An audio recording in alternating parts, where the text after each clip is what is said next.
आपल्या लोकांना काही दिवस जुळून घ्यायला सांगितलं. याला त्याग म्हणत नाही, याला स्वार्थ म्हणतात. आणि त्या माध्यमातून त्याने जी महाराष्ट्राची लूट केली त्याला काय त्याग म्हणणार नाही. बावनकुळे असं म्हणतात की त्याग समजूनच मोठेपणा जागा वाटपात दाखवा. बावनकुळ्यांचा त्याग आम्ही पाहिला. 50 लाखाची जमीन त्यांना 50 कोटीची जमीन त्यांना जी कवडीमोल भावात सरकारकडून त्यांनी जी ओरबडलेली आहे, हा त्याग आहे का? मी जे म्हणतोय की ह्यांना त्याग आणि बलिदान वगैरे शब्द जे आहेत हे यांच्या तोंडी शोभत नाही. प्रेशराईज केले जाते कुठेतरी. हे पहा, मी मागे म्हणालेलो आहे, शिंदेंचा खेळ या निवडणुकीत भाजपच संपवेल. शिंदे, अजित पवार यांचा जो खेळ आहे, भारतीय जनता पक्ष मदारी आहे. भारतीय जनता पक्ष मदारी आहे आणि ही सगळी माकडं आहेत. या माकडांना आपल्या तालावर नाचवणार आणि या माकडांना सोडून देणार. राऊतसाहेब, आता निवडणुकांच्या तारखा घोषित झाल्या आहेत. हा प्रश्न खरं म्हणजे दोन्ही गटाला आहे की महायुती आणि मग महाविकास आघाडी. आता तरी काही सूत्र किंवा जागा वाटप कधी, फॉर्म्युला कधी जाहीर होणार हे ऑफिशियली कळवलं जाणार आहे का? हो, कळवेल ना. का नाही कळवलं जाणार? कोण कुठे लढतं हे तुम्हाला कळेलच ना. 288 मतदारसंघामध्ये जेव्हा उमेदवारी अर्ज भरले जातील तेव्हा तुम्हाला सगळ्यांना कळणार आहे की कोण कुठे कसं कोणत्या पक्षाचे कोणत्या चिन्हावर लढले जात आहेत. आज आणि उद्या 2 दिवस बैठका जाहीर केल्यावरती आता आम्हाला उमेदवारांसंदर्भात आणि जागा वाटपासंदर्भात ज्या चर्चेला ब्रेक लावावाच लागेल. राऊतसाहेब, ऑफिशियली कधी पत्रकार परिषद घेऊन कधी घोषणा केली जाईल याची तुम्ही आज माझी माननीय शिवसेना पक्षप्रमुख उद्धव ठाकरे यांच्याशी चर्चा होईल. माननीय शरद पवार साहेबांशी चर्चा होईल. काँग्रेसचे नेते आमच्याबरोबरच आहेत आज. आणि मग आम्ही तिघे मिळून कोणत्या दिवशी ही जागा वाटप जाहीर करायचं. पण ते आता लवकरात लवकर करावंच लागेल. किती काळ आता तुम्ही थांबणार आहात? करू ना. सर, 30 ते 35 दिवसाचाच वेळ पुरतोय. मग यामध्ये उमेदवारांना हा वेळ पुरेसा आहे का? आमच्या उमेदवारांना हा वेळ पुरेसा आहे. आम्हाला काय पैसे वाटायचे नाही आहेत. आम्हाला काय पैशाचं वाटप करायचं नाही आहे. ज्या पद्धतीनं समोरचे लोक करणार आहेत त्याच्यामुळे आम्हाला प्रचारासाठी आमचा प्रचार हा झालेला आहे. महाराष्ट्राच्या जनतेनं गद्दारांना धडा शिकवण्याचं ठरवलेलं आहे. हा आमचा प्रचार आहे. हे गद्दारांचं बेईमानांचं सरकार या राज्यातून घालवायचं आहे, हा प्रचार पूर्ण झालेला आहे. हे खोकेवाल्यांचं सरकार, महाराष्ट्रावर अस्मितेवर हल्ला करणारं सरकार आम्हाला घालवायचं, हाच आमचा प्रचार. आता नवीन प्रचार आम्ही काय करतोय? भ्रष्टाचारी सरकार. राऊतसाहेब, पण महाविकास आघाडीत तुमचे जे इतर अन्य मित्र पक्ष आहेत ते समाधानी नाहीयेत. त्यांना ज्या जागा हव्यात किंवा ज्या संख्येने जागा हव्यात त्या त्यांना मिळत नाही. महाविकास आघाडी कोणत्याही आघाडीमध्ये कोणताही पक्ष पूर्ण समाधानी नसतो. शिवसेना आणि भाजपची 25 वर्ष युती होती. दोन्ही पक्ष कायम जागा वाटपानंतर असमाधानी होते. पण जेव्हा युती किंवा आघाडी होते तेव्हा प्रत्येकानं आपल्या भूमिका, आघाडीतल्या भूमिका मान्य करून समाधान मानायचं असतं. आचारसंहितेच्या अगोदर मोठ्या योजनांचा पाऊस या ठिकाणी पाडण्यात आला. हा तो मतदार यंदा अशा प्रकारे संधी त्यांना मिळणार आहे. मला हा कोरडा पाऊस आहे. ढग गडगडले पण पाणी कुठे? टोल माफीच्या संदर्भात जो निर्णय झाला तो सगळ्यात मोठा घोटाळा आहे. म्हणजे ज्या टोल कंपन्यांचं जे कॉन्ट्रॅक्ट झालेले आहेत, जी मुदत आहे त्या मुदतीआधी टोल माफी केल्यामुळे त्या कंपन्यांना शेकडो कोटी रुपयांचा परतावा करावा लागणार आहे. बरोबर?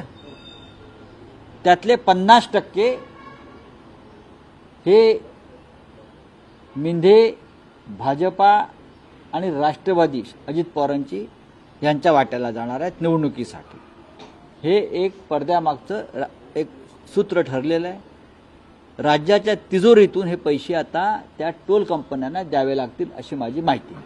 राऊतसाहेब, आचारसंहितेपूर्वी अगदी शेवटच्या क्षणी 7 आमदारांचा शपथविधी, विधान परिषदेच्या आमदारांचा शपथविधी पार पडला. हे बेकायदेशीर आणि घटनाबाह्य आहे. देवेंद्र फडणवीस घर घर संविधानचा नारा देऊन एक कार्यक्रम राबवत आहेत. पण त्यांच्या सरकारनं हायकोर्टामध्ये, सुप्रीम कोर्टामध्ये याचिका असताना या संदर्भात घाईघाईनं आचारसंहिता जाहीर व्हायच्या 5 तास आधी जो निर्णय घेतला 7 आमदारांना शपथ देण्याचा, तो घटनाबाह्य आहे.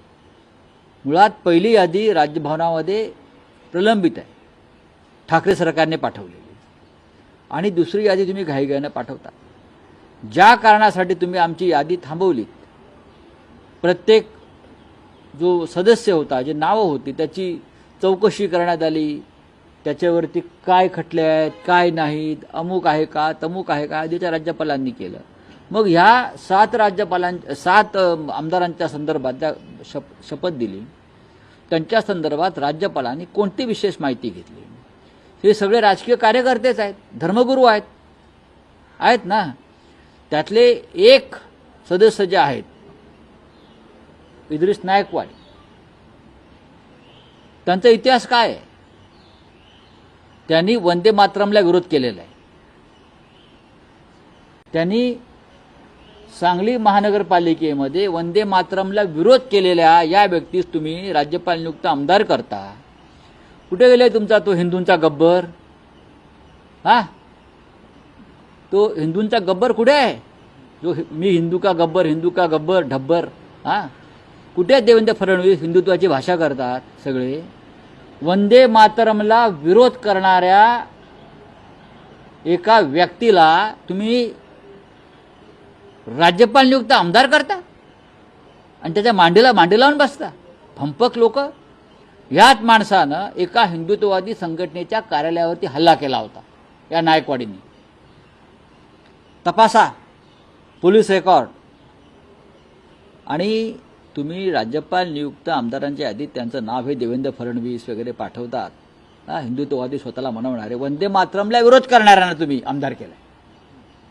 काय तुमची नियत आणि नीती आहे मला सांगा. असे हे लोक तुम्ही राज्यपाल नियुक्त आमदार करता. अजून सुद्धा जे 6 आहेत त्यांच्यासुद्धा कुंडल्या मी काढू शकतो, पण वंदे मातरमला विरोध करणाऱ्या एका व्यक्तीला तुम्ही आमदार केलेला आहे. महाराष्ट्राला मला सांगायचं आहे, तुम्हाला हिंदुत्व आणि राष्ट्रभक्तीवरती आता पिपाण्या वाजवायची अधिकार नाही.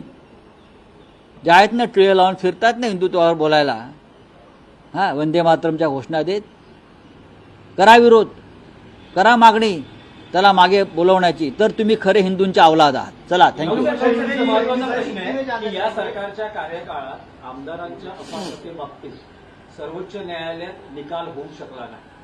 तो होणारही नव्हता. याचे कारण आहे की सर्वोच्च न्यायालयावरती कमालीचा दबाव, इतरही अनेक गोष्टी असू शकतात.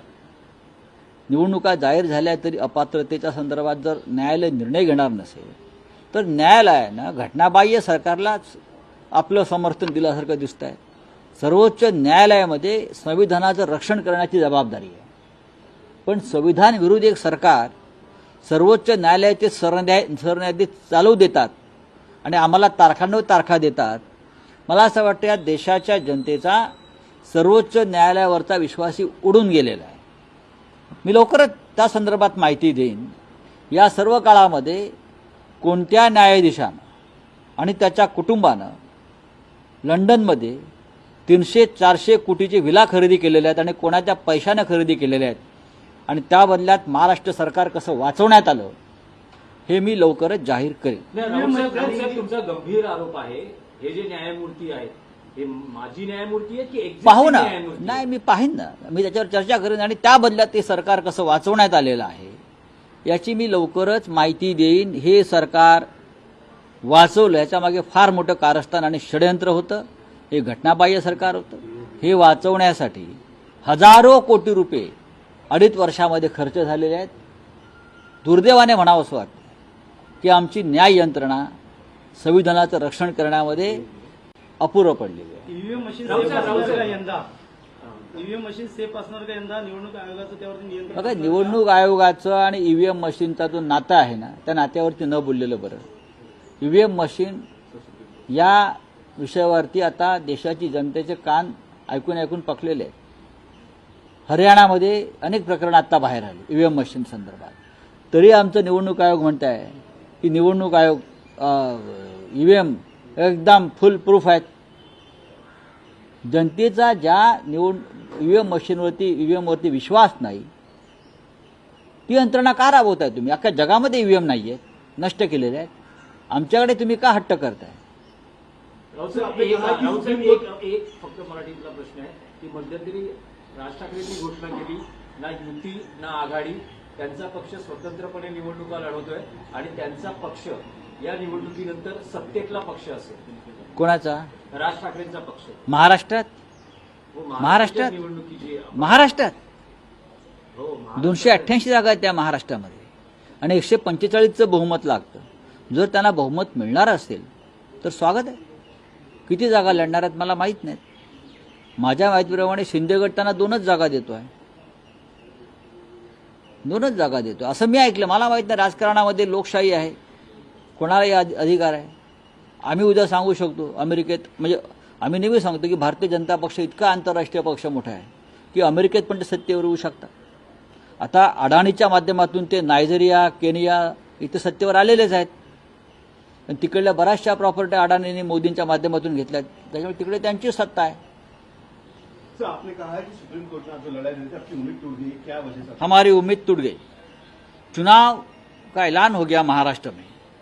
3 साल से हम न्याय की गुहार सुप्रीम कोर्ट में लगा रहे हैं, तारीख पे तारीख.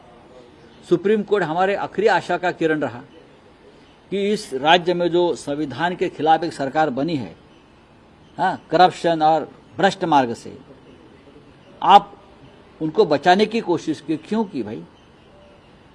ये देश के सरन्यायाधीश, मुख्य न्यायाधीश हो या सभी न्यायाधीश हो, हम हाथ जोड़ते रहे.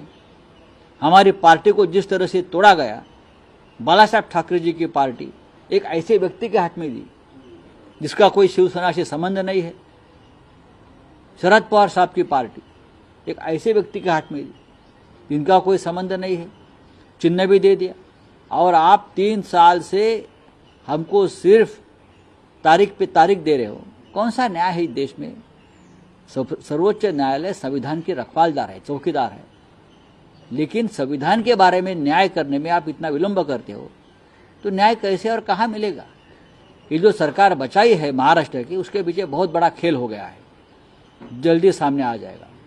लोग बोलते हैं कि लंदन में कुछ लोगों ने बहुत प्रॉपर्टीज खरीदी है. इस मुकदमे के संदर्भ में जो लोग हैं कुछ, अभी देखूंगा, धीरे धीरे हम उस बारे में जानकारी दे देंगे आपको. कुछ लोगों ने 300 करोड़ की विलास खरीदी है. सर, इलेक्शन कमीशन ने तारीख अनाउंस कर दी है विधानसभा चुनाव के पहले. महाविकास आघाड़ी में सीट शेयरिंग को लेकर क्या कुछ जो है चर्चा? महाराष्ट्र, देखिए, सीट शेयरिंग की बात सिर्फ महाविकास आघाड़ी है, सामने भी 3-4 पार्टी एक साथ है ना, उनको भी सवाल पूछिए. हमारा काम लगभग पूरा हो चुका है. जल्दी हम